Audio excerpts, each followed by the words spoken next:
All right, let's get the microphone check out of the way. Let me know if you can hear me across the various chats. That is going to be YouTube, X, and Twitch. Then let me know if you can hear the mic volume okay, meaning me speaking. I'm a little under the weather, my apologies.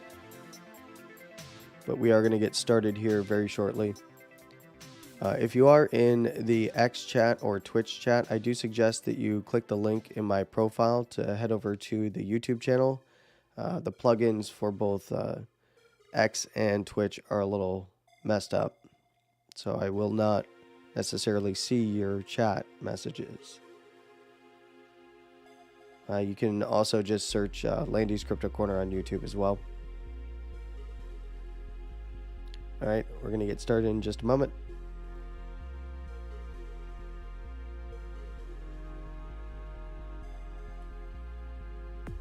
Alright, so it seems sound is good. Let's get the music under control and get this rolling.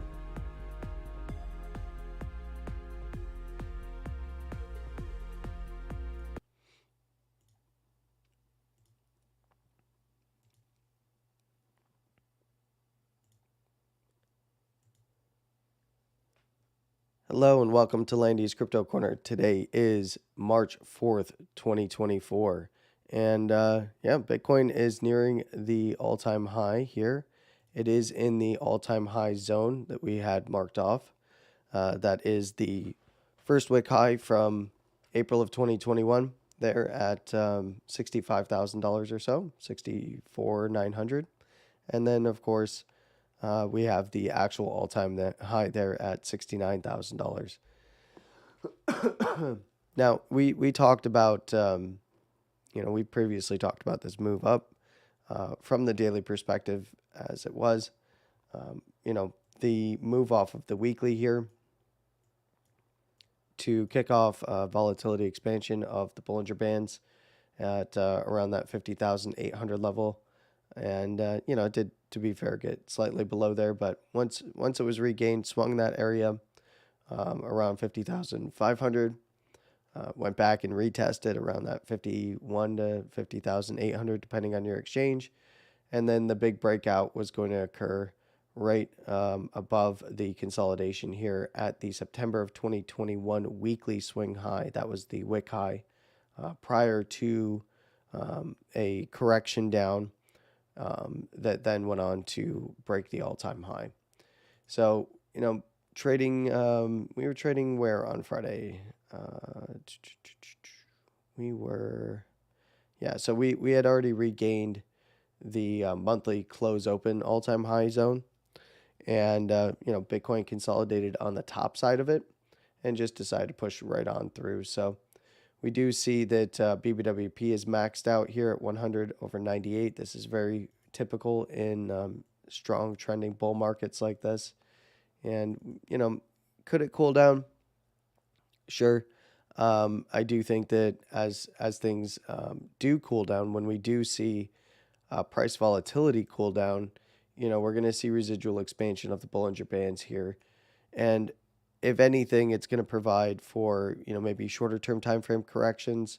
We're not really looking for any bigger, longer term time frame corrections from here unless we were to see, basically this weekly at 50,800 taken out to the downside. Then we'd be looking for longer term corrections that probably lead to consolidation coming into the halving. Now, in this case, I'm not. This is a really strong trend. As I've said for the past couple of weeks, the all-time highs are the target. When you zoom out to something like the monthly, it's very obvious, right? March tends to be a big month for Bitcoin anyway, and in this case, we did see February into March. February candle did close below the monthly closing all-time high, which occurred in October of 2021 on that monthly close back here. So that's the highest monthly close. In this case, any trading above there is going to target the current wick highs of the move, which was at 64,100, to the actual all-time high wicks here, from that 65,000 to 69,000. And typically, I did mention this, but we'll get rid of the horizontal support and resistance for a moment. But I had already mentioned this last stream, and I have mentioned it prior as well, but every time Bitcoin has closed above the upper second and third previously,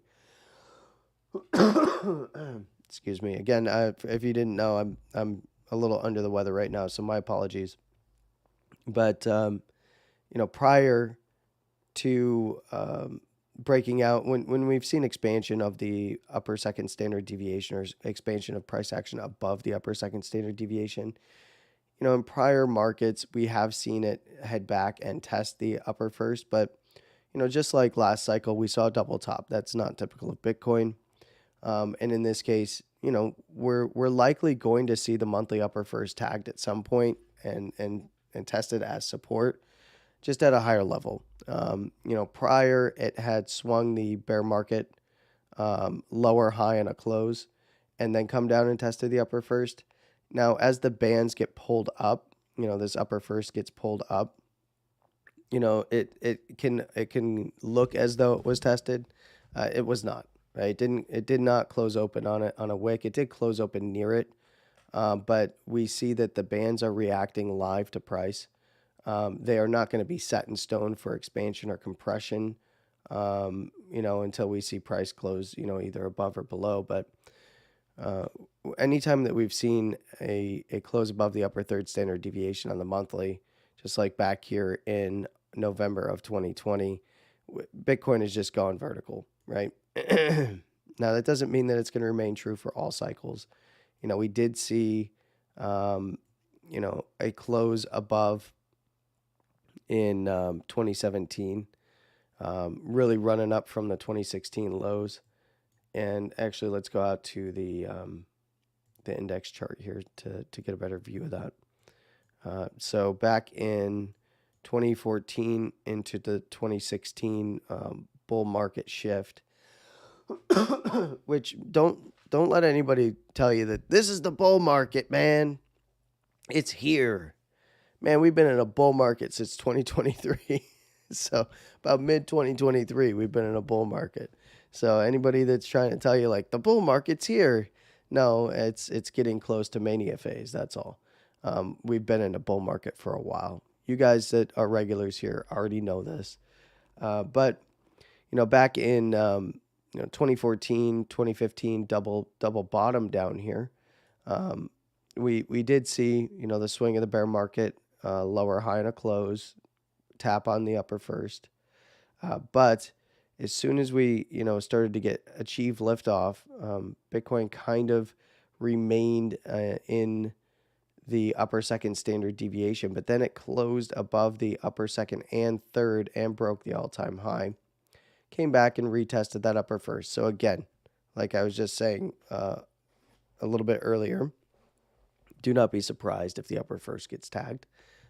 Typically, that area is an area that is viewed as a support on the way back down when evaluating volatility.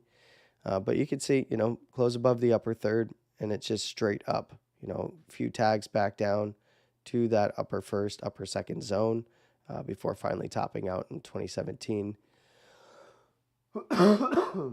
So, I've gotten a few questions today, privately, publicly, about like, okay, so is this time different? Well, I mean, technically yes and no. Yes, it's different in that Bitcoin is testing around the prior all-time high just before the halving. Okay. Is it likely to break it? And it's looking very likely. It's also getting expansion, got that close above the upper third.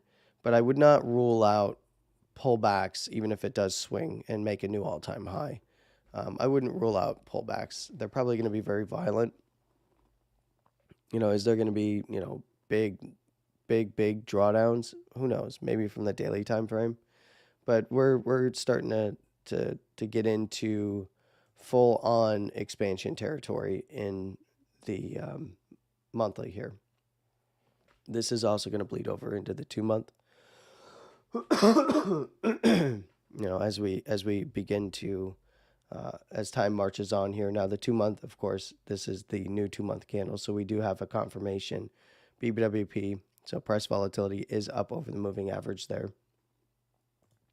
We also have the quarterly, which is lining up and could potentially cross to the upside, this month. If it doesn't, just know the Bullzuka is probably going to be bigger. So what I do want you to understand is, we are at from the perspective of volatility, we are starting to see some of the first things that we have ever seen on Bitcoin. And I pointed this out on Friday's stream. Maybe it was before that, but okay, let's go back a little bit in time here. Volatility was very, very high when Bitcoin was first listed, right? And when it first started trading, right? It was vertical. So volatility was extremely high. And by the time this indicator, the BBWP indicator, is even going to do its look back for volatility, it was sitting at, a 91 or something along those lines. And then it maintained that high volatility as it continued to run from 2011, basically all the way through to 2013. So, man, this is gonna, I apologize about my voice, apologize about the coughing. But, then we got a volatility cool down in the 14 into 2015 bear market. And, the bull market really started in 2015, right around September into November of 2015 is really when the bull run started. And it just, it went, from, what was that close on the 2-month even? It was $430, and it just ripped. Some of you may know about my personal story from my time when I got in the markets around then, and I was very cocky.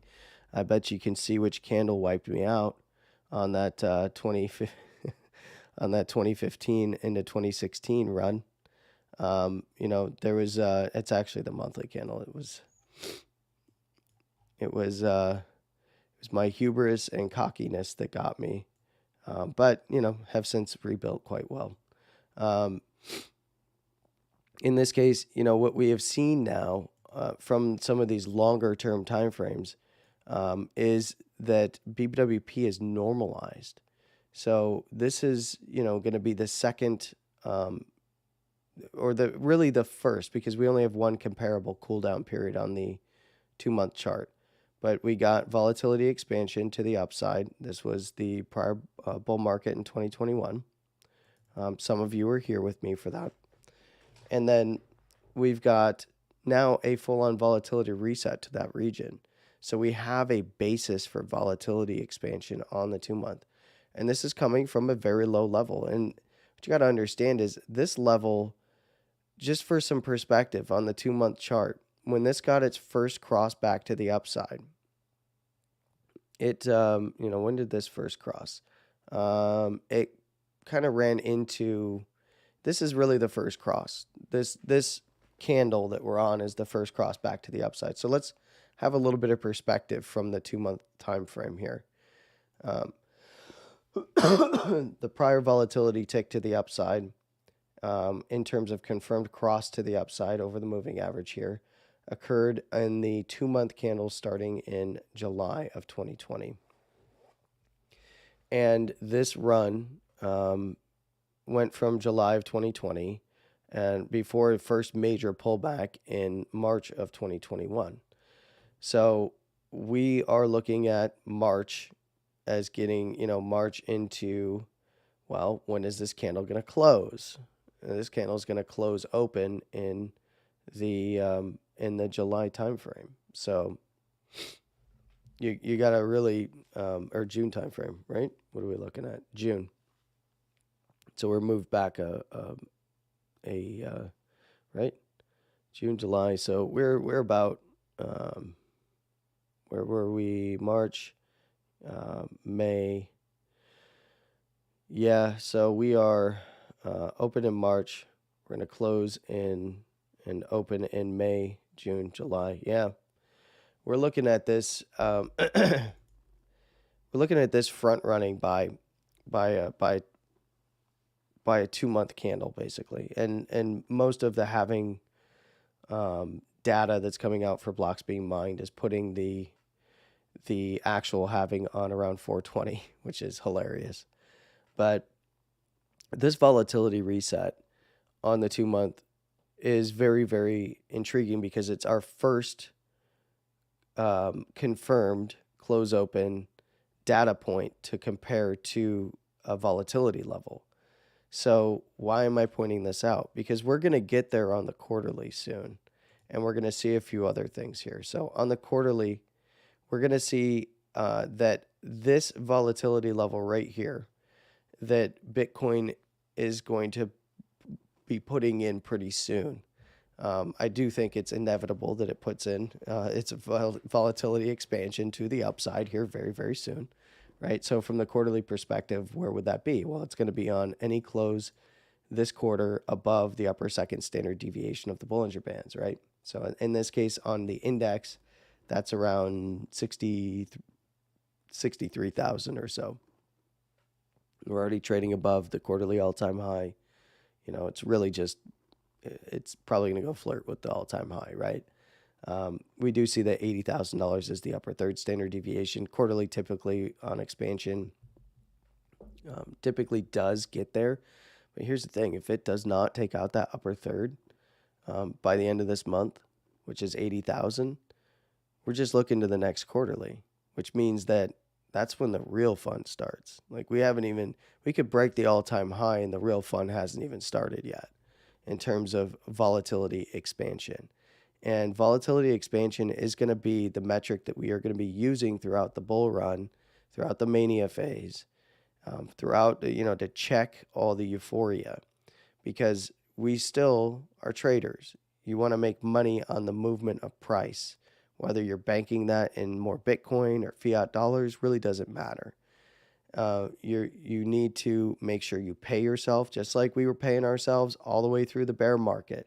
You're just more biased to be hitting that red button, right? That was your bias. But you needed to know when to shift that bias, right? At the lows. I was very adamant about my thoughts on it. We nailed our target at 15 and a half, like pretty much spot on. I mean, the target was 15 to 16,000. It split the difference at 15 and a half. That was our zone of interest. It hit it. Yes, was there potential for lower targets if that broke down? Yeah, there was, but it didn't break down. And when it started to turn around and regain 17 and then regain 20 and then start consolidating and putting in the higher lows, right, on August into September and October, we knew it's bull market, baby. It's bull all the way. This is a bull market. No one's going to see it until it's at the highs, and that's when you're going to start hearing about it and what's going on. Fees on mempool are going up stupid high because people are transferring money all over the place trying to leverage long this shit. So don't be surprised for when you see long wicks to the downside, long wicks to the upside. You got a bunch of people flipping ordinals. I'm one of them. So fees are spiking. People are getting very, very euphoric in and around the highs. There's a lot of anticipation. There's a lot of like, I told you so's. There's a lot of like, oh no, I can't admit I was wrong. It doesn't matter. Block it all out. The social media stuff does not really matter. Interact with the people you want to interact with. Support the people you want to support. But follow people who aren't going to just be hype people for price to go up to infinity, right? There will be corrections. They might just occur in lower term time frames for right now as well. So you do need to understand that. And they could get real violent because volatility is picking up on a grander scale. And that being the grander scale is the monthly.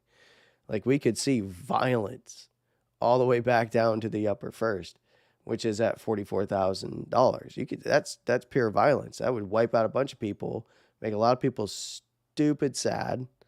And it's all over. It ran the top. It's a triple top. It swung the highs and it went back down. Volatility is a bitch, but this is expansion. It's already confirmed. This is going to continue to go up. So this is the part of the market where, a lot of people get really wrecked because they jump in, green button only, high leverage, and they get absolutely destroyed. So you do, and on the other side of that is like, well, I'm going to hedge against, this or that in the lower term time frames, and they get absolutely wrecked as well. So the bull market really does end up weeding out a lot of people. And a lot of people that you see in the market or on social media and stuff, they aren't really trading it, most likely because they're afraid to touch it because it's so volatile and or it's bitten them a few times because it was so volatile. So they stick to spot buys or flipping for other things, or in some cases, the scammers are out in force all over X. They got to do something about that. But by and large, there's very few traders that you're going to run into in these markets that understand, have traded it to the upside and the downside many, many times, not just in this market, but much longer in traditional markets. So I will, I want to, thank you guys for hanging out for the bear market, but the bear market was over a while ago, right? And in this case, we're in the bull market and we're about to hit a critical stage where euphoria starts to kick in, mania starts to kick in. And even when it does correct violently, you need to have perspective, understand where your levels are, understand where expansion is, understand, kind of what's going on your chart at all times. So you have to be hyper vigilant now. But I would tell you right now that if you think that 12K is coming, you're wrong. There's still people out there like 12K incoming. Like, dude, where was your invalidation? Did you even have an invalidation? Turns out they didn't. They either got wrecked or they're LARPing. I just can't tell anymore. It's we that ship sailed a long time ago. If you wanted 12K, it was going to be a double top at 31.8 or down forever, and then down forever until you hit it, or pack it in. It's done. Our bias was set. When it held the lows, it was pretty much over at 24 and 24,700, 24,900 region down here, right? So it's been bull ever since. You can see the candles. They look great. They're probably going to last. Is there corrections on the daily coming up? Probably. Are they going to be absolutely hellaciously violent? Probably. Is this going to elevator up like everybody's making the comparison? 18 days after the all-time high was broken, it doubled and like all this other, maybe. Who knows? But that is one of the reasons why you want to be very careful if you are shorting up here. You're going to end up being liquidity for the market, if that is the case. So, in the lower term time frames, it's testing in and around that area. Let's go look at the daily and discuss a few things here. I wanted to kind of get the macro out of the way to start with. Maybe there's a few things I should check up on here in the macro. We are at 46 over 27 for BBWP.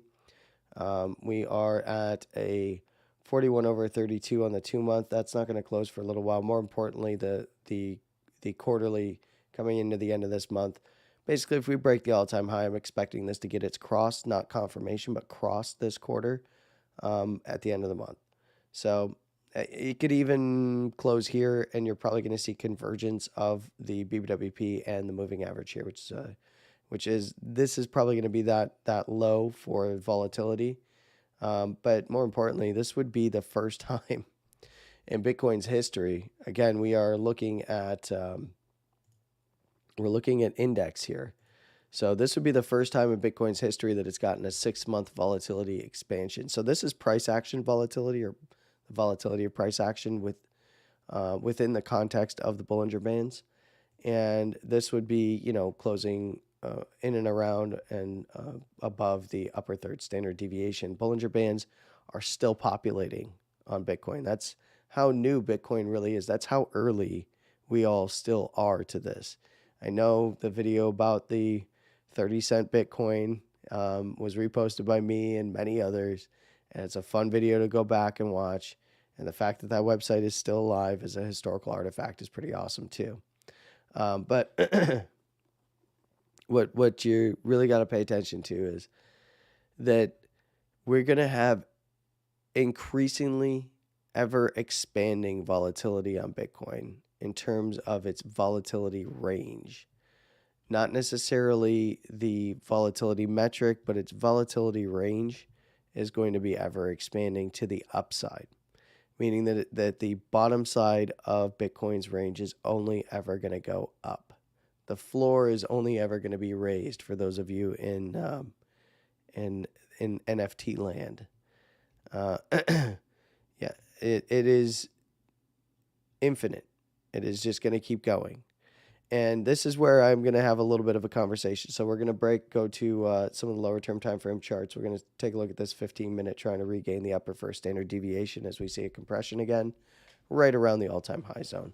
So let's go ahead and flip that on. And I'm going to have a quick conversation with you guys about something that was a very good question that was asked to me by quite a few people over the past couple months, but then just came up recently as we enter into the all-time highs for Bitcoin. Now, this is a little less Bitcoin related, but stick with me for just a moment. But the question was, why does and excuse my microphone stands a little squeaky. why does the media and those representatives in Congress and the Treasury and the Fed, all, why does the current administration tell us that, inflation's actually good, right? And as long as we can normalize it and get it back to normal metrics, it's good. Our previously 2%, that's now 3% per year. And when they say, well, inflation came down, all they mean is the rate of inflation came down. And a lot of times when you look at inflation numbers, it is that they're knocking off, they got their spreadsheet and they go, oh shit, that number is really high. Knock it off the spreadsheet. We're not measuring that anymore. Hey, look, we're at 3% inflation. Inflation came down. No, inflation did not come down. The degree at which we are inflating came down. So instead of that number being at 9%, or 9 points or 9%, we're at it went down over time. So it was trending down, but we are still inflating. We are always going to be inflating here. And if you are every country that operates on a fiat currency, an unbacked currency, which is every single central bank run country, will be inflating until the end of time, until it's out of existence. But why do they tell you that inflation is good? And how are they correct in some manner?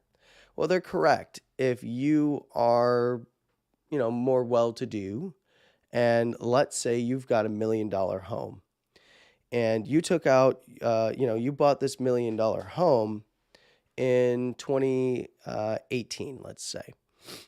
Now, you bought this $1 million home and you took out a loan, and it was an 80% or 70% LTV, let's say. So let's say it was 70% LTV, which means that you gave them you gave the bank, or you paid down $300,000, and the bank supplied the other $700,000 for that $1 million home.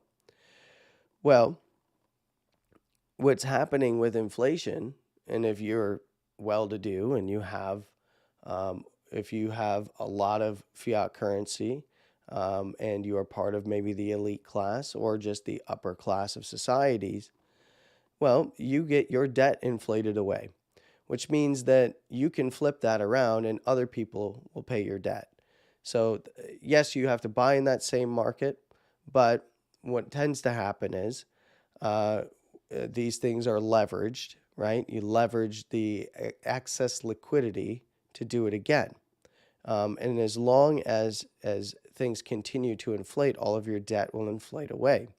So whereas in a deflationary system, you buy that same house for, $1 million, and let's say we're deflating at 2% per year.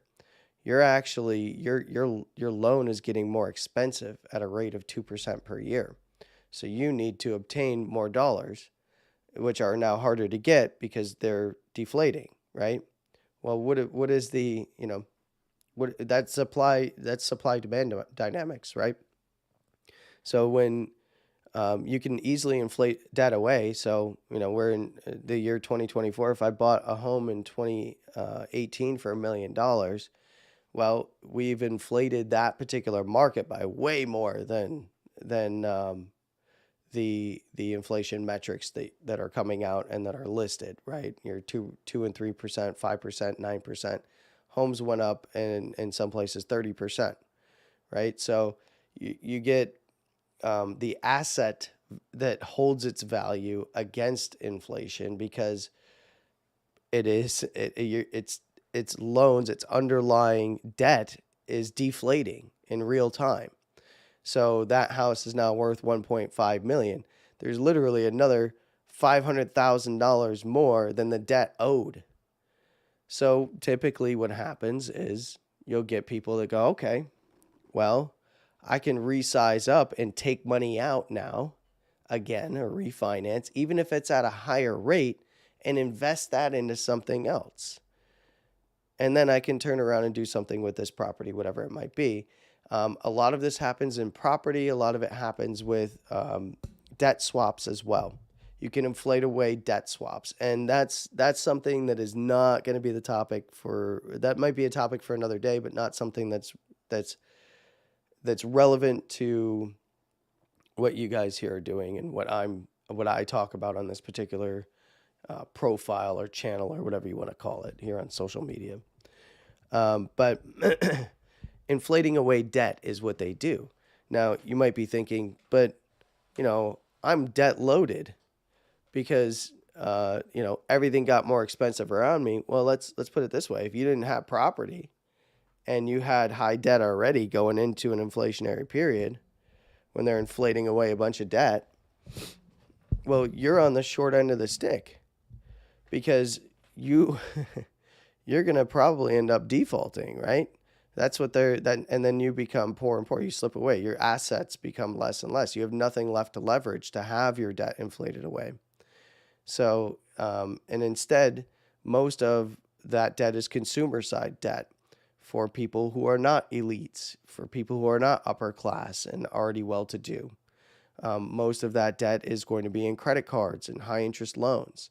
Well, and the other thing is, if inflation is not keeping up with wage, which it does not, because inflation causes all kinds of problems within the economy, you get a widening gap.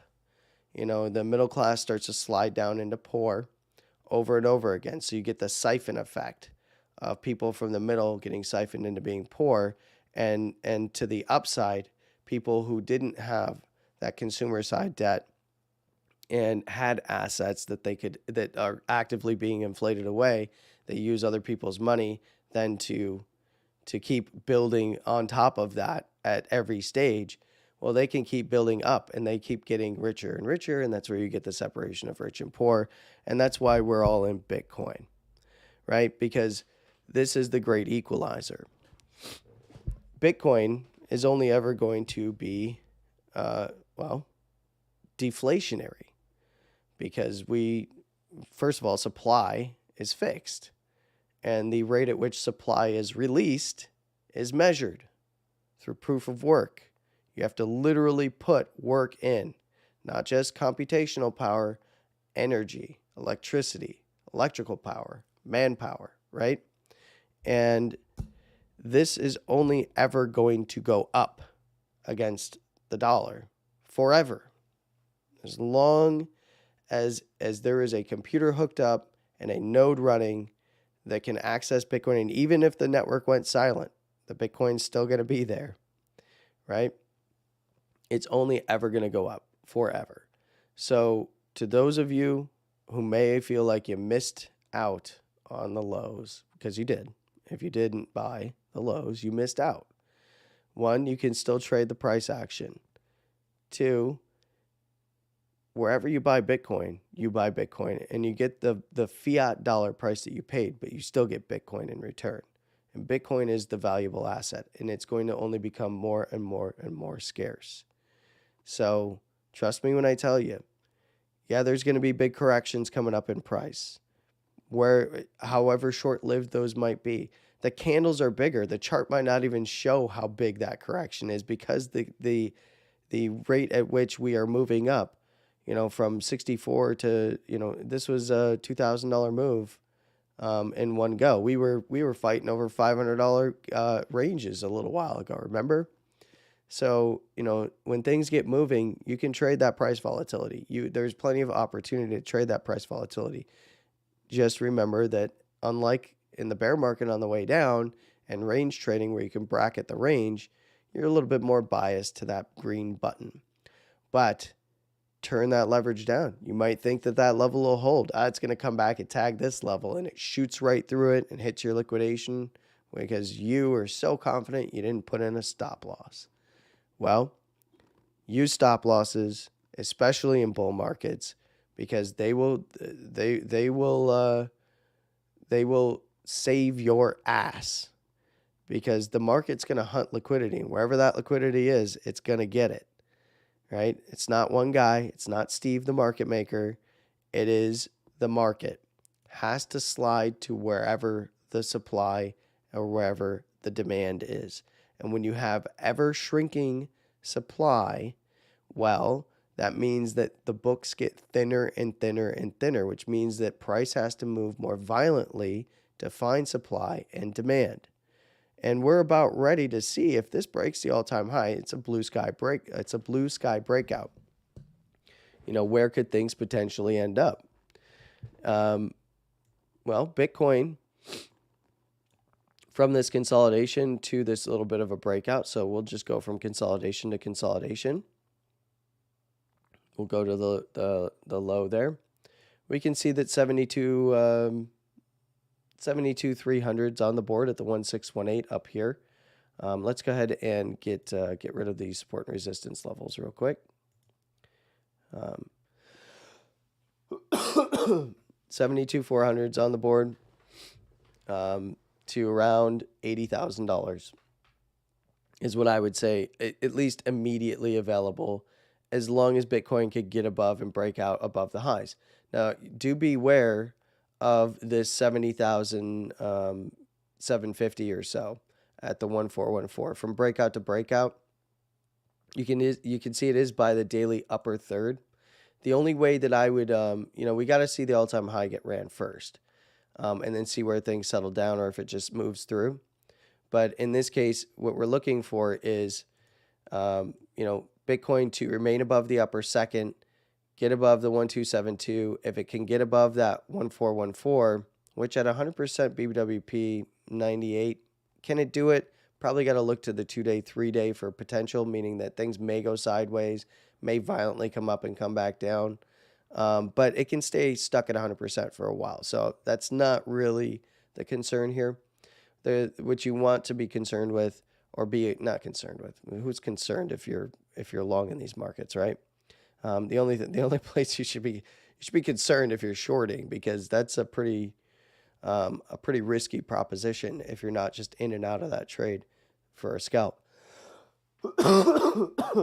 But in this case, we're looking for that. Be aware of basically 68,390. So basically $68,000 to around 70,000 to 71 as a swing area for the all-time high in those lower term time frames. And then above there, we would generally be looking to around that. That's actually 74. Did I say 72 before? My apologies. It's 74,266, not 72,266. So we could see the upper third standard deviation ran. That is going to move up after today, so that's likely to be more around 72. That is currently above that 1414 at 71,200. This is likely going to expand to get some liftoff if Bitcoin closes today anywhere above that upper second standard deviation, which is at $66,000. So we see that close, upper third very much in play, and that's probably going to be around $72,000. Roca probably likes that because that is one of his target areas. Just be aware that it can outrun that very easily to around 75 or so by the 1618. And 80,000 is very much on the cards. It's the upper third standard deviation area on that monthly. So just as a reminder, upper third. No, I'm sorry. Was it the monthly? What was I looking at? The 2-month, I guess.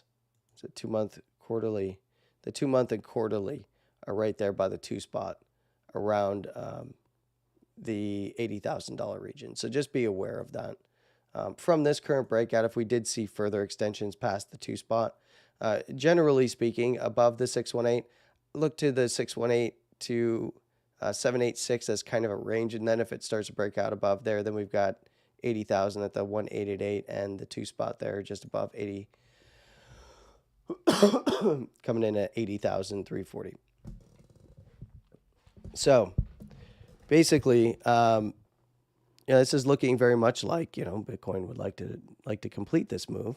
And if we were to just kind of pull a fib from the last higher low there and get some pullback areas of interest, you're going to see that this is very interesting because the 618's at 60,485. Any pullbacks there are going to be right around the current upper first standard deviation. Now, Bitcoin pushes up before close today. Just extend this fib. The fib's 1 spot. And currently, The 1272 from this current wick high is right around 73. But in this case, if we did see pullbacks, be aware of the fib levels below the upper second there at 66,000. We have the 888 at 65.5. Below there, the 786 is coming in at 63,521. Yes, we're going to be relying on fibs a lot more as this gets rolling, because we're looking at percentages of percentage gains and areas of interest in terms of retraces. So the upper first standard deviation falling right in line at 60,500 or so, little bit below there, to be fair. But you gotta range between the upper first at 60,000, 7 to 800, and the 618 at 60,045. So basically 60,500. This thing remains heavily bullish above the 50% of this particular pull at around 58,400. Why? Well, because that's right into support. As we have previously mentioned, this is our support area there at the monthly close. So basically, if it swings the monthly all-time high zone and does not manage to break through, and we get a correction, a more violent correction on the daily, I would be aware of this monthly, right? We've got a 50% fib right there at the 58.8. And the top side of the monthly is going to line up with that upper first standard deviation on the daily. The upper first, to be fair, is probably going to be above there. Bitcoin closes anywhere here or higher. It's going to be more like the top side of this range prior to the breakout here, in the 62.5 to 64,100 range. I would just use that as a basis, around the close opens here, 62,500 to around 64,100 as a range to look for possible support. But if it does drop that area, we're looking back to the monthly at 61,350 by that upper first initially. If it breaks down from there, you look to the monthly at 58.8. Below there, we would be looking right back to the basis here. Wherever that comes in, I do suspect that's going to aggressively rise. It's currently at 55.5. So, it's kind of in no man's land in terms of the daily. This could even come all the way back down to 53. Is that what I'm expecting? Probably not, to be quite honest. Bitcoin has been very, very bullish on pullbacks, so I wouldn't hold my breath for any of those moves. Would I like to see 53 be retested? Yeah, sure. Do it. Just do it. Anyway, I doubt that is in the cards right now. As we're seeing expansion on the daily, we're seeing expansion on the 2-day, above the upper second right now. This is going to close today and continue expansion. Again, this is aggressive expansion to the upside. This move is not over by any stretch of the imagination on the 2-day even. This will likely hit around, it's at 95. It's probably going to be at 98 or 100 with the moving average still chasing. Upper first is likely to head right into that 58.8 monthly. And upper second is right here at the April 2021 swing high there at 65,000. So this is going to move into this zone. Upper first is probably going to be at or right below or skating along that 58.8, currently coming in at 57.2. It's a beautiful sight to behold. Just like when it was to the downside, man, wow, it was freaking pretty. But the difference is when price is going down, even if you're in a trade, it's hard to be happy because you don't want to see this thing going down. You want to see it go up forever. Even though you're profiting from it going down, you're excited about getting more Bitcoin. It's still depressing because everybody else is depressed because they're probably not trading it. And if they are, they're getting wrecked trying to long, and they're your liquidity for going down, right? So in bear markets, it's way more depressing even when you're winning. You can be happy, but it's like a grind. It's for those of you that just went through it, we spent all of 2022 trading that market down into 2023, right? It's a grind, man. It's stressful, even when you're banking, man, because you're still banking, but it's like, okay, when is this going to be over? I just want it to be over. I'm making money. I'm collecting more Bitcoin, but it's an environment of depression. And now you're going to get that environment of exuberance and euphoria. And it is exciting. Everything's exciting. There's opportunities and crazy price targets, like $1 million.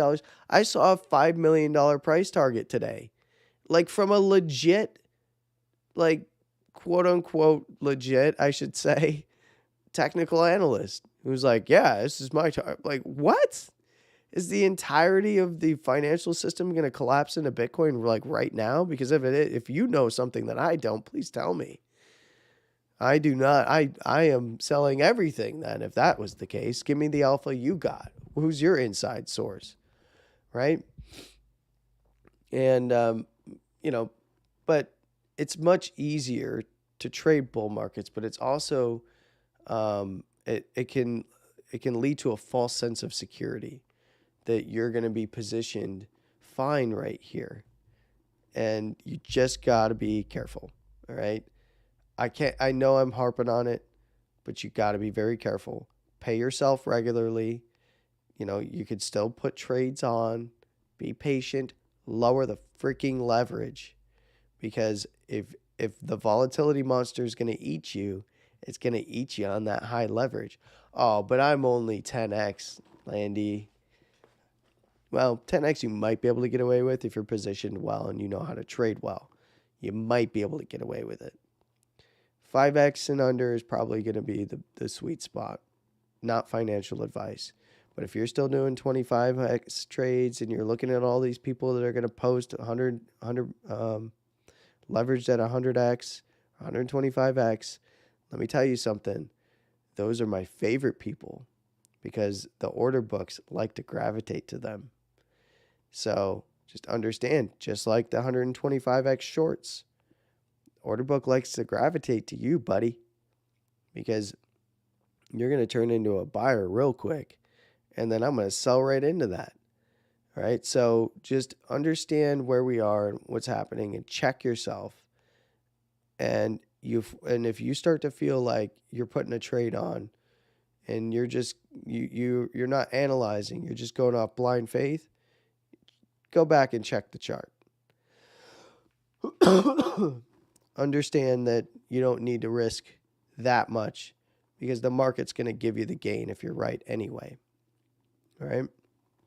Okay. So we went over a few things. Areas to pay attention to the upside over the all-time high. Anywhere from the upper third there, around 71.7 on the daily 3-day, you can see is expanding as well. We've got a 97 over 90 over 90. This just opened. Trading above the upper second right now is what you want to see on the 3-day with continued expansion.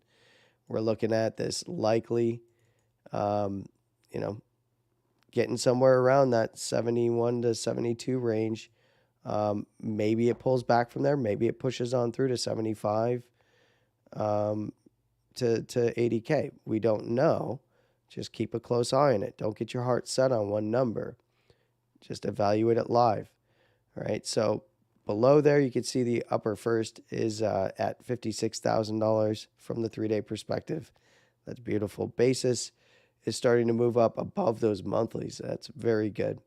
That is what we wanted to see. It was in the monthlies. We want to see it above the monthlies. So it was slightly above. Now it's starting to accelerate towards the weekly there at 50,800, but it is still at 48,500. So just be aware it's just skating the top side of this swing foul to retest of the monthly down there at 38,500 down here. And this is now at 48.5. So it's a $10,000 markup from the basis to the last base of support that was tested. Outside of, from the monthly perspective, I'm talking. We did test that weekly zone and filled it out quite nicely from the 3-day perspective. 4-day is continued volatility expansion. Hey, guess what? You're going to hear a lot of this. We've got a 95 over 69. Nice. And 4-day looks beautiful. 4 days closing with today's 2-day candle. Or no, yeah, right? Yeah. Why wouldn't it be? Well, because it would still have 2 days to go if it wasn't closing with today's 2-day candle, Andy. Oh, man. Nice, beautiful compression to re-expansion to the upside, holding that upper first. Upper first is above the $53,000 breakout. Beautiful. This is what you want to see. Upper second is coming into the monthly here at 61,350. On high volatility, if we were to see this area swung, not financial advice, check it out at the time, but that would be a big area of interest for me personally, because it would likely get picked up and end up right back above that upper second, pushing this upper third. Now, this is likely going to, well, actually, this is going to change today, so check it, because it's going to be above the monthly. So check wherever the upper second is into the top side of the monthly. So,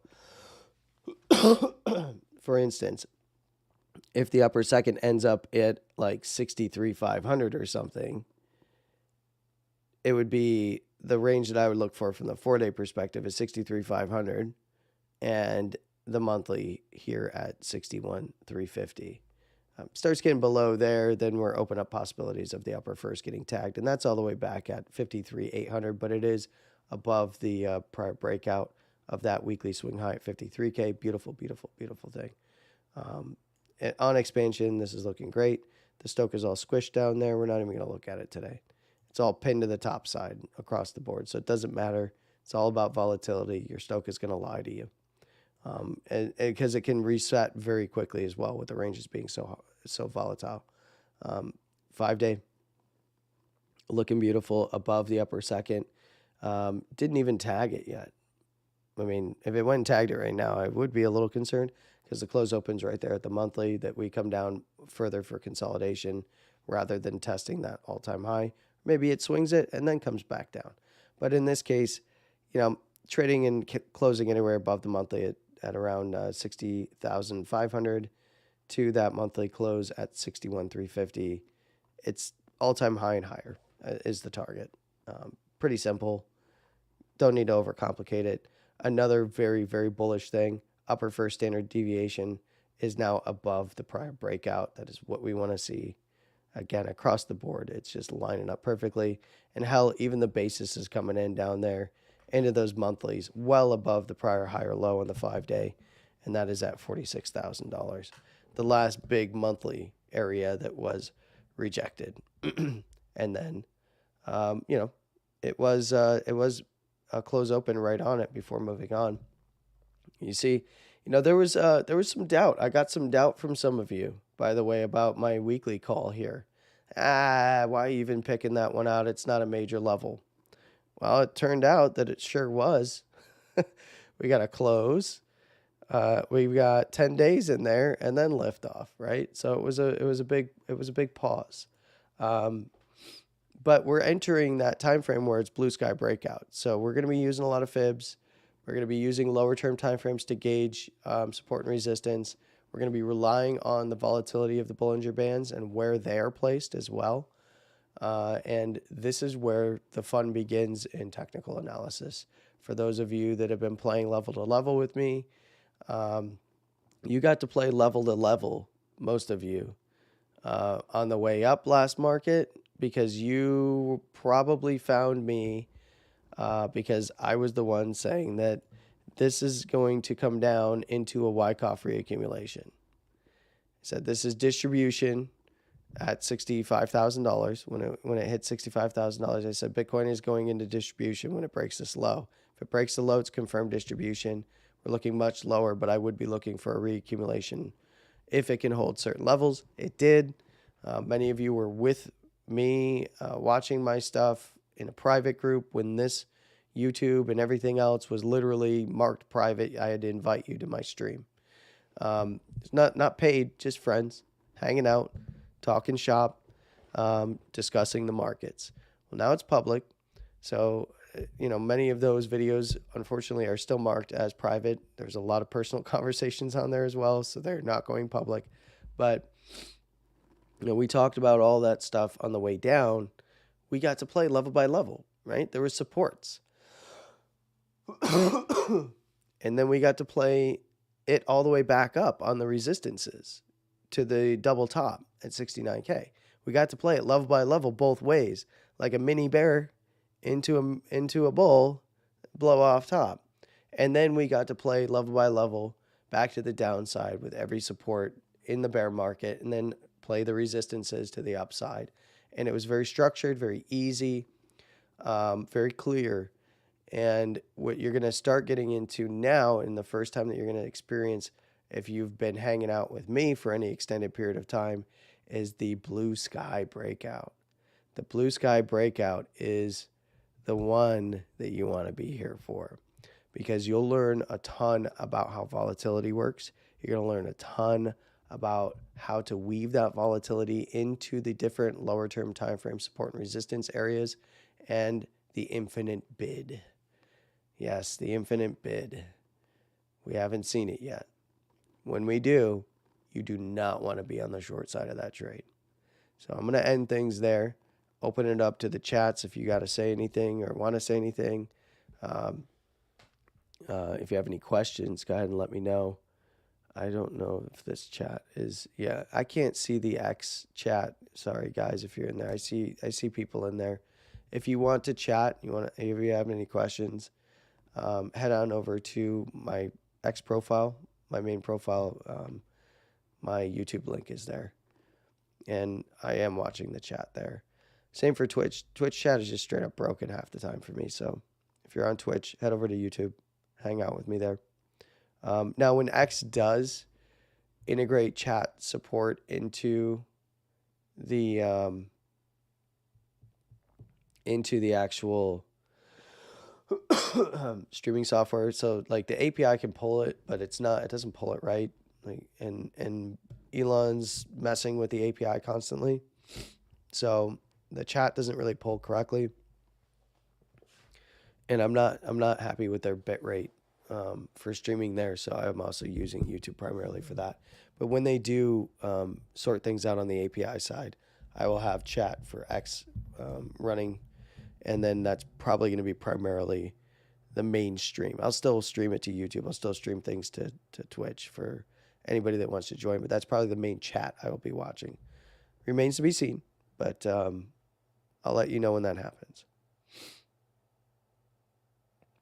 All right, so let's go ahead and turn the tunes back on to cover for me searching and looking at what discussion is going on here.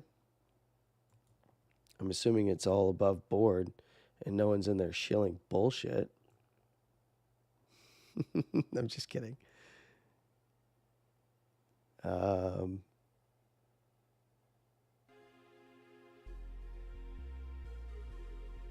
Yeah. So,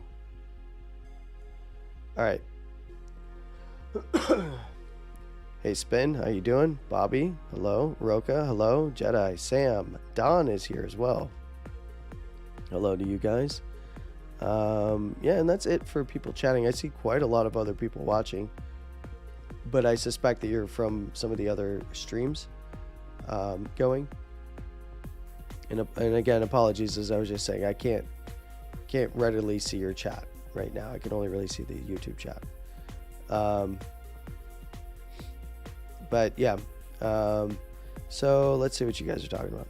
Outside of salutations here, we've got coin will never hit 1 million. Don't say never, or never say never.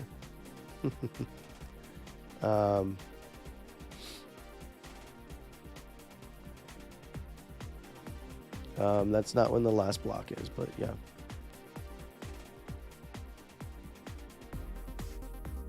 You'll still have blocks.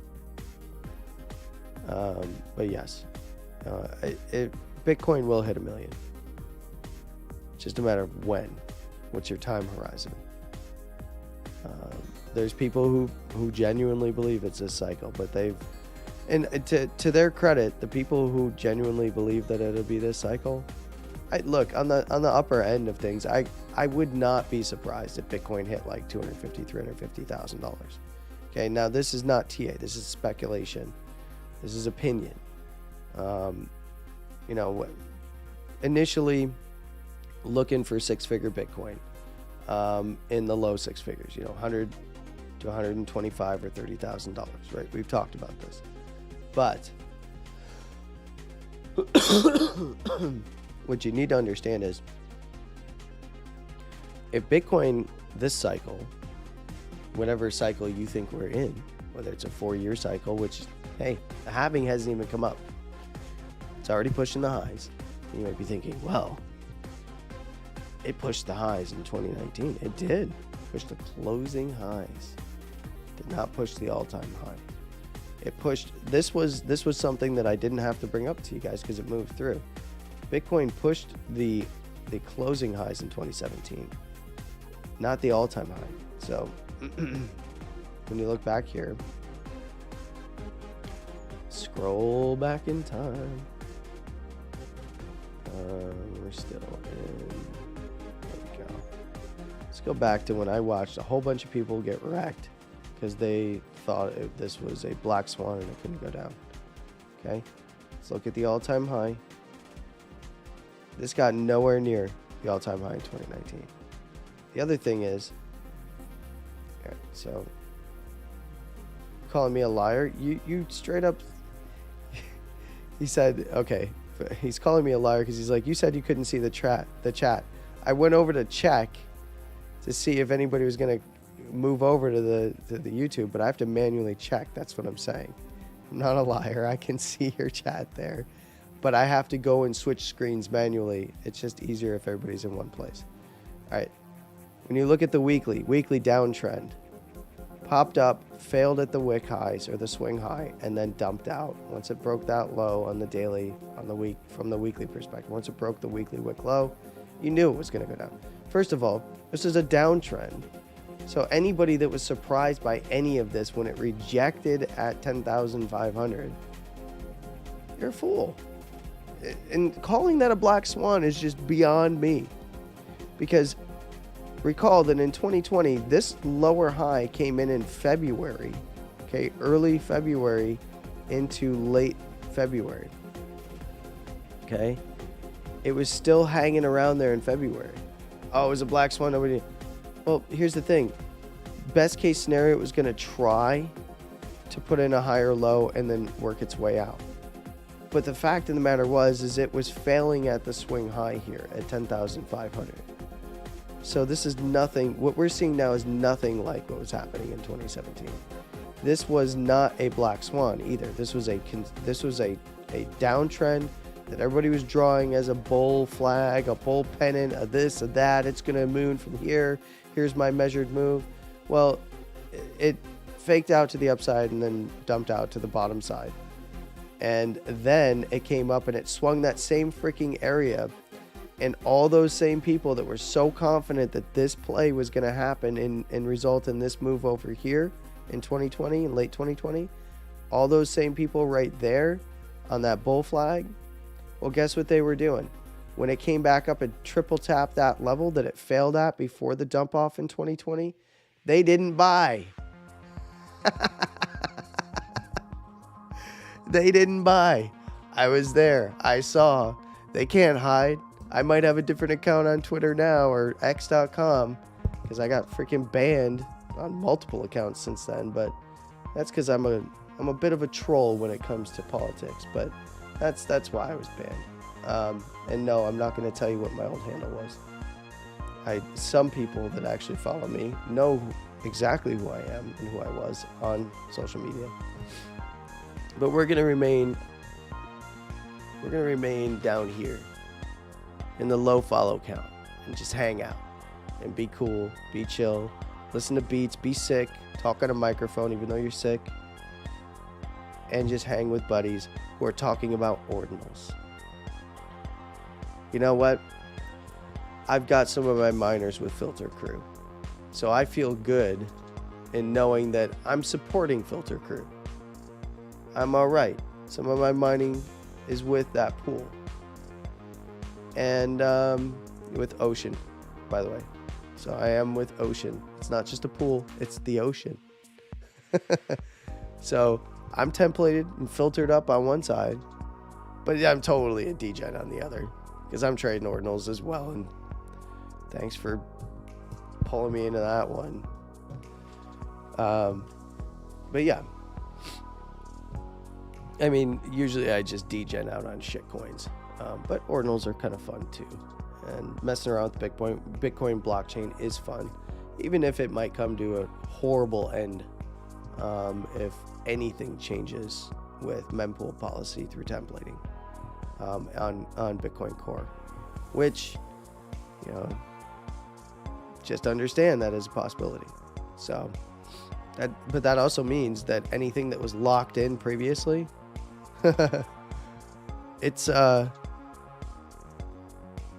it would become invaluable, which is kind of crazy. Oh, dude. Shush, Roka.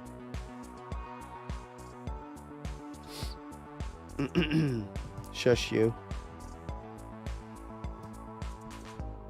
That caught me off guard a little bit. Oh, I see him over here in this chat too. Are you in both chats, Roka?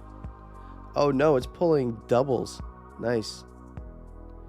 All right. So the reason, say about 1 million. How can the average buy? Didn't buy at the bottom.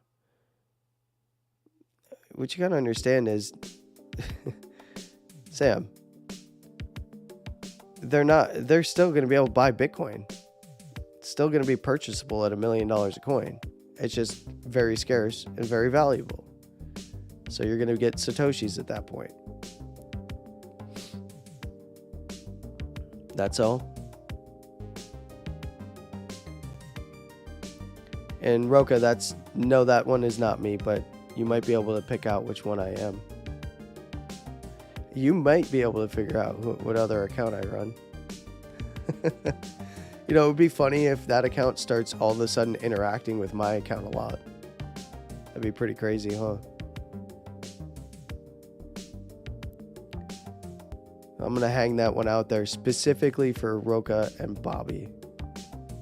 Maybe Jedi could figure it out too.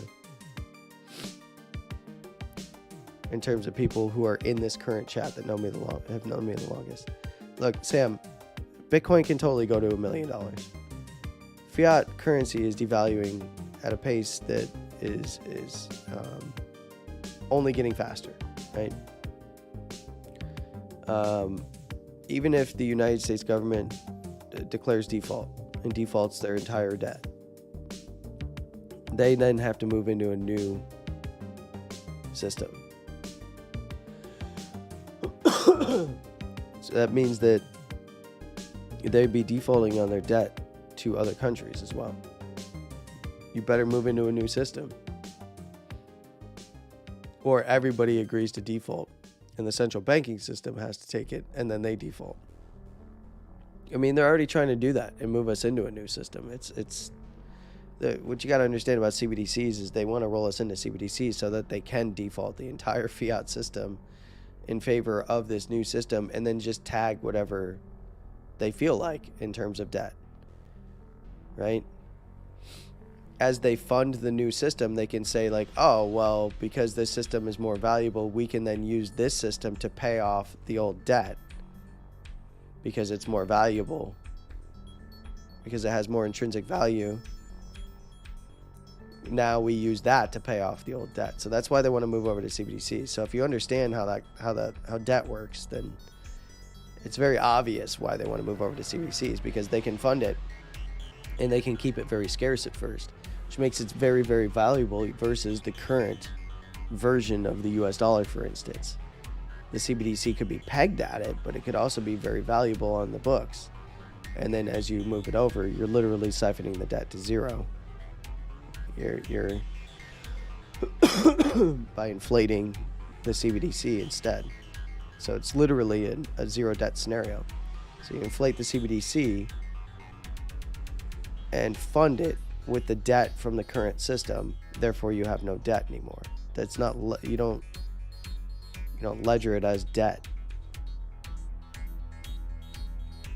And No, they could still keep perceived debt so that you have narratives and shit like that. But what you got to understand about this is like Bitcoin can make it to $1 million. Do I think that that's happening this cycle? No, I don't. Quite frankly, I don't. I think that, that there is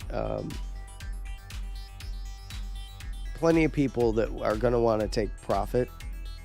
I mean, look, one of the reasons why some of the bigger areas at $47,000 and $50,000, why did Bitcoin hang out there for a couple weeks between, $40,000 and $50,000 basically? Because that was, a lot of people bought in on the way down thinking, either bought in during the bull market and never cashed out, and or they bought on the way down thinking it was never going to go down again. And now it got back to their entry these years later, 2 years later, and they're like, fuck it, I can't handle that. Can't handle that drawdown. And then it turns into accumulation. It's why you saw so much accumulation happening there.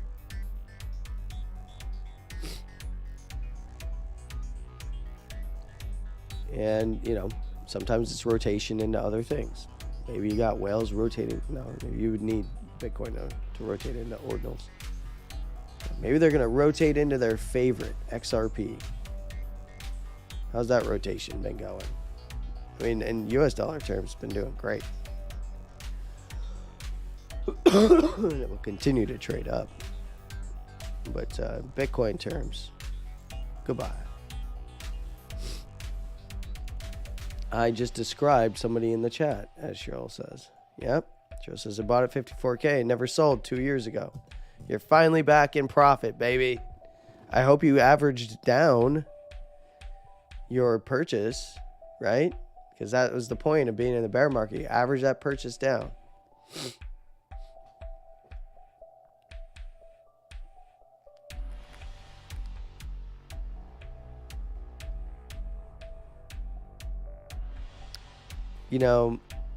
What was the meme going around yesterday into today?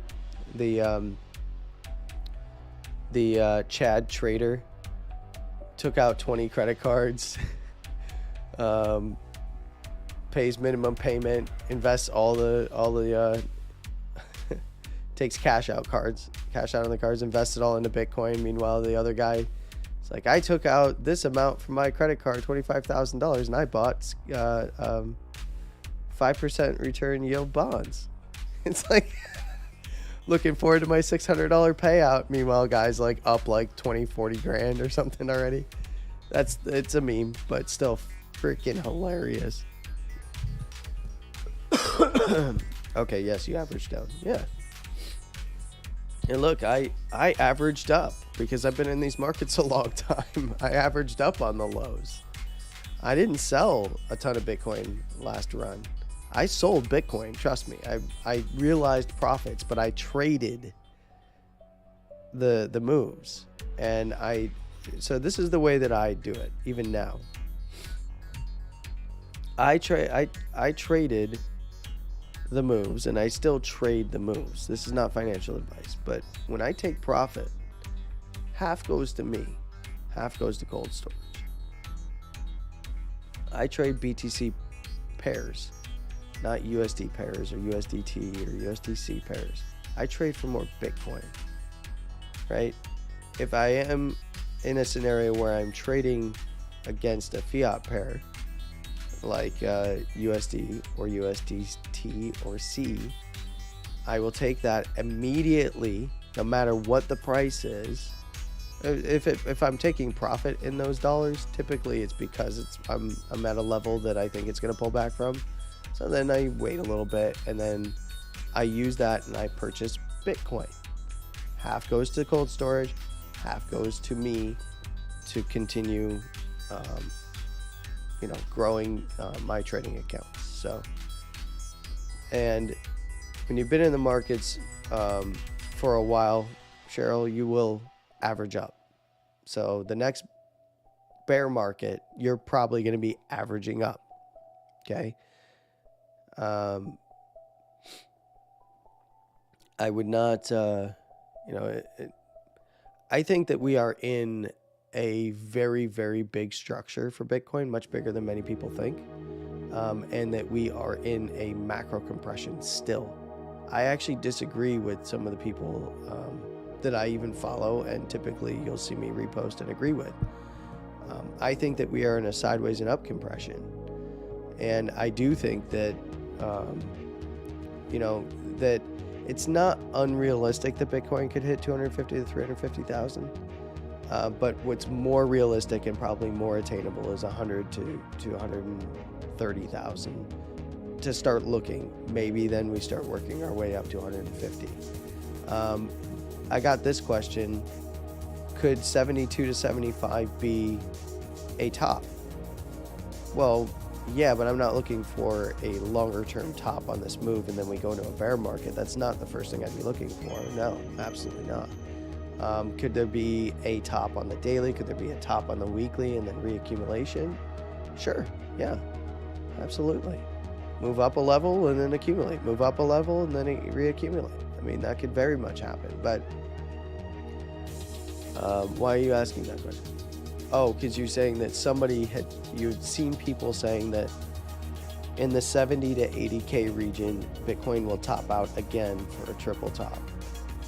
Who are you talking about?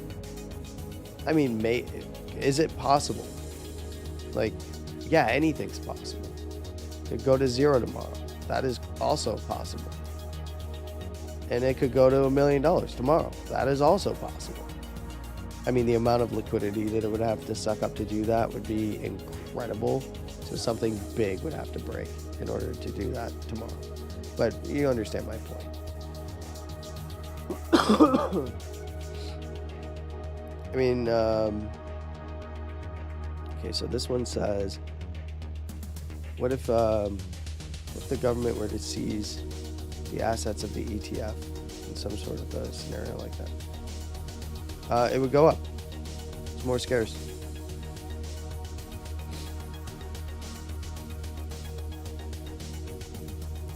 And seize it and sell it to who? It's an open network. You're going to sell it right back to everybody you just seized it from. Yeah. And at better prices. So no, I don't see a scenario where that is a problem. If you understand cold storage and custodying your own Bitcoin, which if you don't, you need to start looking into it. Maybe if this channel gets big enough, or my account gets big enough for follower count, maybe I'll start getting into that more esoteric stuff. You know, here's how you handle custody, self-custody. Here's how you handle these other things. I'm more interested in getting some of you who already understand this stuff into understanding running your own node. You know, just basics, how to set it up, and then how to run it, aggregate your own UTXOs and stuff like that, because fees are just going to go through the roof. In fact, I mean, I think they were up to like 80 sats of virtual byte. 80 sats BB, yeah. We're sitting at a cool 84 right now. Just closed 87. Yeah. 96 there. Look at this. And this is people, you know, we can look in the data structure for these blocks as well. So if you want to look at like, what was in that 96 block?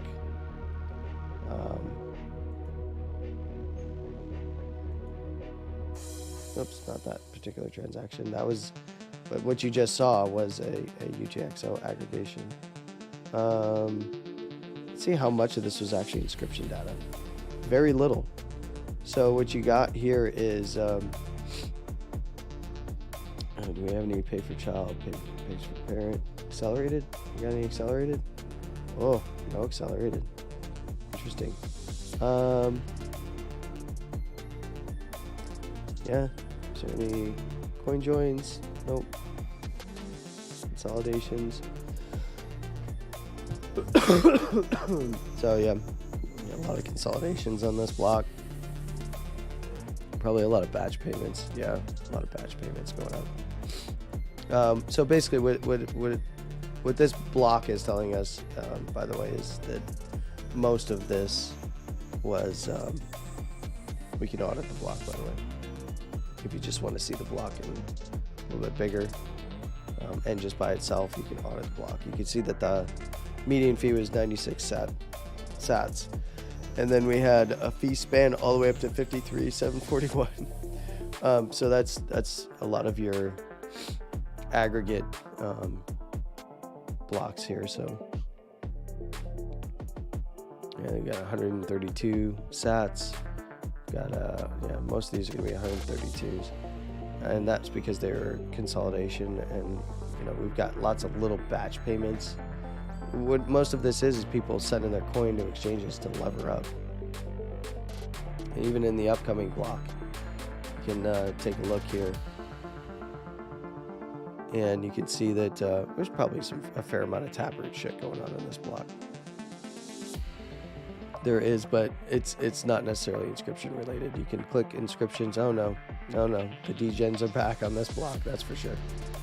Oh, here we go. I don't know what's the hot thing in inscribing right now, but we've got this this transaction that they are paying $466.46 for. Yeah, this must be a deployment, something going on. But yeah, like you can look at this and you can see that as fees are going up, a lot of people are sending their coins to exchanges. But teaching you guys about this kind of stuff and how to aggregate UTXOs so that you can pay a flat fee, so that you're not paying multiple fees on top of each other, or how to do paid for by child or pays for parent, that kind of behavior stuff. The coin join stuff, if you're looking at heuristics, probably nothing on this block. Consolidation can save you money as well, but these are consolidation of transactions. So if you look at like this block here, so this is these are consolidations of transactions, right? So this is a relay for that node relay. I'm probably telling you that in the wrong fashion or describing it in the wrong fashion, but that's also because I'm half out of it right now. So, I mean, we're just hanging right now. We did the fun stuff. We looked at Bitcoin and said, $1 million is possible, sir. Is it the most likely thing to happen this cycle? No, absolutely not. Will it get there someday? Absolutely, I guarantee it. I 100% guarantee that Bitcoin will get to over $1 million in current USD valuation, if that's even the system that's around anymore, when it gets there. I know you can't fathom it right now, but hang out and study this stuff and you'll understand why sooner rather than later. Bobby says give us harder battles. For what? Figuring out what other accounts I run on X? I don't think I've ever shown my, like I haven't, like when I have had X up, I haven't shown clicked on my account thing or anything, have I? Because I'm going to find that video and delete it if I have.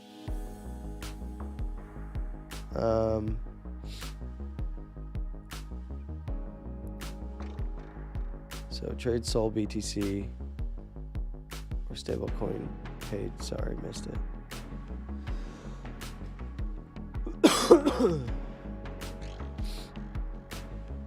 No, what I'm saying is Bitcoin pairs are fairly weak.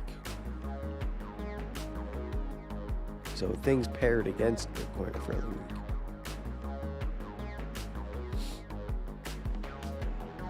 Like the US dollar is in a parabolic downtrend against Bitcoin since its inception.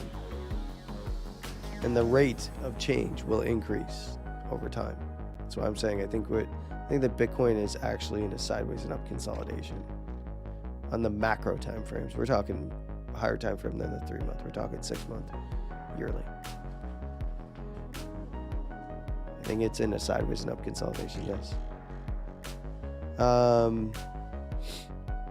So that's where I actually disagree with gentlemen like Credible Crypto, but he might in fact be more right than I am.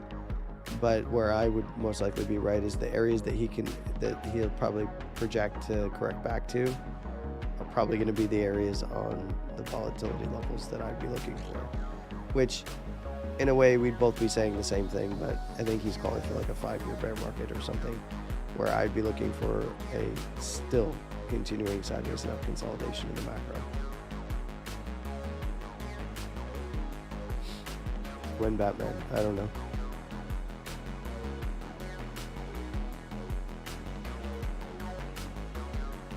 No. I mean, you could trade a BTC pair, and if you were trading Bitcoin, you can trade the Bitcoin pair, but most exchanges do not do it that way. Usually you're just trading against that particular pair. You'd have to tell me the exchange, and then I can offline help you. Like on X or something. But yeah, I mean, you can trade against Bitcoin pairs, yeah. And there are ways to trade against Bitcoin pairs in Bitcoin, right? Like, and get Bitcoin out of it. But in most cases, it's USDT, BTC pairs. So you're going to get USDs out of it.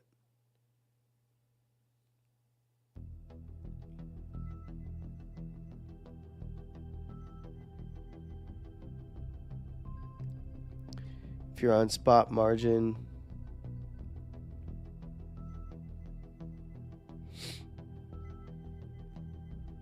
yeah, but you need, Jedi, you need to be in BTC first. But yes, in essence, yes.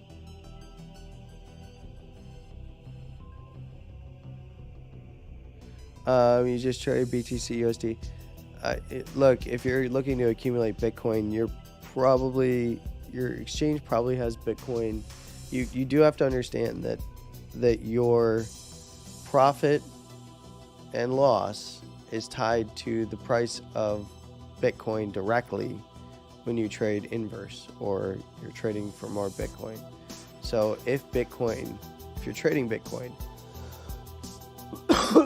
and Bitcoin goes up, your percentage of sats gained decreases, but the value of them goes up. So you have this split effect happen. So when you're in a trade on a Bitcoin, on a BTC to BTC pair, so you're inverse, you put down, let's say we do 25 or 20 Bitcoin long off of like 50,000 or 51.8 or something, and you're catching the move up. As that gains Bitcoin, it gains it at a slower rate because it's more expensive, but you'll see the US dollar paired next to it just skyrocketing. You're still gaining Bitcoin, but it's quick and then begins to tail off. But you're still gaining Bitcoin. The number of Bitcoin will still go up, and the US dollar valuation will go up.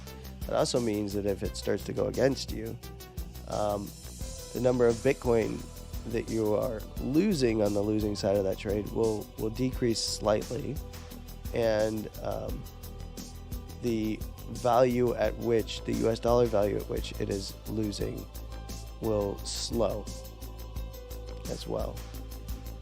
But you don't want to be in a losing trade, so that's why you have stop losses with reasonable risk to reward ratio.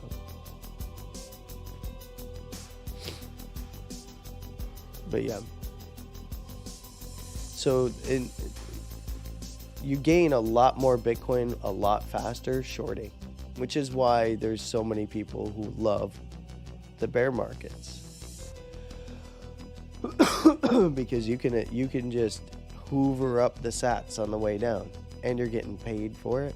Oh yeah, because you're gonna cash out and you're buying all them sats for that price.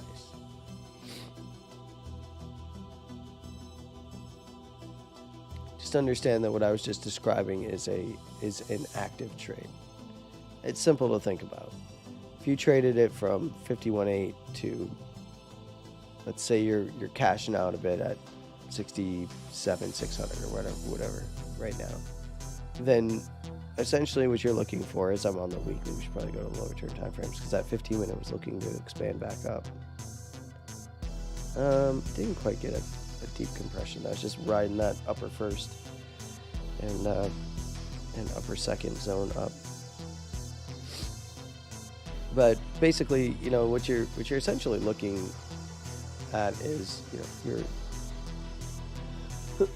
when you close that trade, you're saying, I have the right to buy it for this price down here. That's why you're getting the difference between them when you open and close your trade. It's just like options. That's how I'm going to explain options. Like, the difference is you entered here because this is your stated price for a purchase of Bitcoin. It goes up, you bank that difference. And the only reason they even do trades like that versus buying spot is because, well, you can leverage the shit out of it.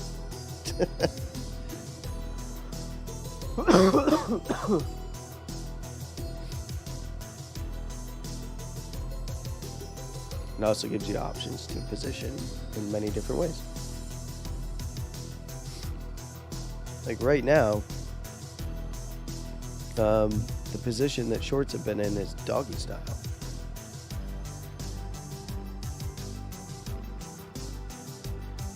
Don't worry, the bulls are just getting them back for what they did in the bear market. The bears will survive. Well, not all of them.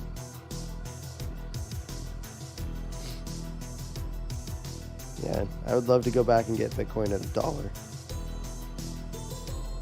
or 30 cents. That'd be great. Let's do it. But in order for that to even remotely happen, then the dollar would need to become incredibly valuable.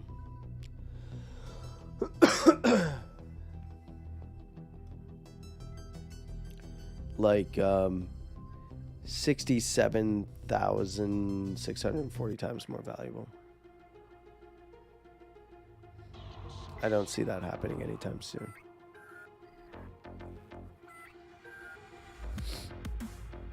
Oh, and just so you know, Bitcoin's not the only one being cool today. We've got gold up there too. My gold trade was doing freaking phenomenal. I haven't talked about gold in a while, but I told you that if it held this low and took out the 2,055 to 65, it was going to run 2,085 or 75 to 80, and then above there we're looking 2,100 and 2,150 potentially. But yeah, I was building a nice, big, beautiful position on gold. It was huge.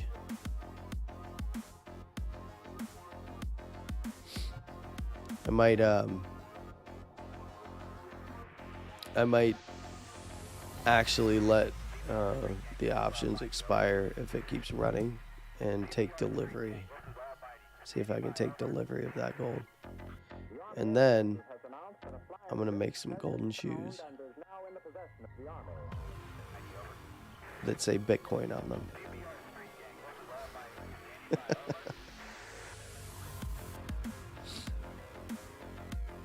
Just the $B. But yeah, gold headed back to its highs.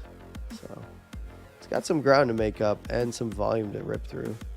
But and this is way more recent as well, but you're not going to see gold on this particular chart because this is CFDs.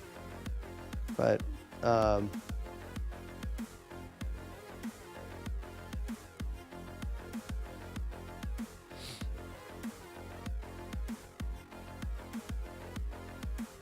look, Bitcoin is looking, it's hunting. Gold is hunting too, which means that guess what? We'll follow up on Wednesday with this kind of stuff, and I'm like not in a fog. But I mean, just you can see that Dixie is still consolidating right around that low side, and potentially, it's got to swing high, swing low to swing high. So swing lower low, closing lower low, swing high. It's potentially putting in a closing lower high here on the daily. And if so, it's looking somewhere around 103.5 to 103 again.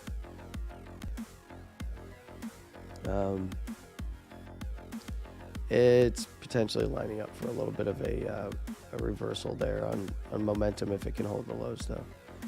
It's more of what is desirable right now in the markets, and Bitcoin and gold running together is kind of fitting.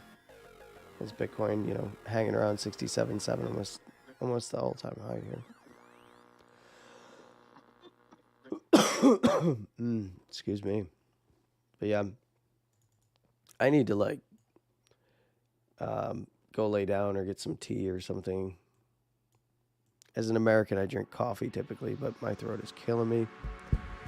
Maybe take some advice from some of you Brits in the audience on how to make good tea.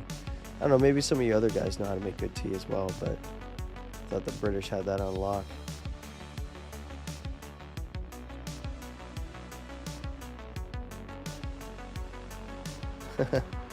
As an American, I'm really into tea parties. I'm glad it wasn't some other kind of party, but yeah, a tea party. Yeah. I know exactly what you're talking about, yes. No, the American, it's tied to the American Revolution, but that was not the straw that broke the camel's back. It's part of a wider, yeah. Cool. Well, I think that is going to do it for today. I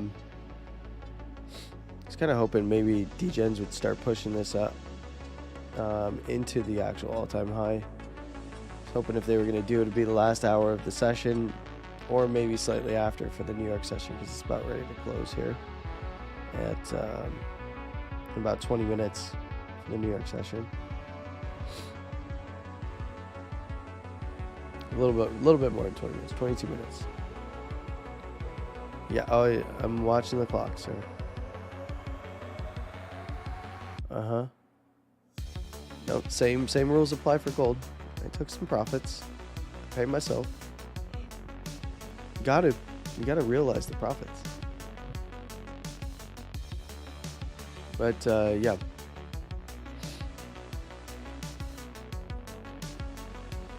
All right. Well, that's going to do it for today. I appreciate all of you who are hanging out with me today. Stay safe in these markets. All right. It's gonna get a lot of fun. Keep a level head. Don't get ahead of yourself. Pay yourself. Take profits steadily on your trades.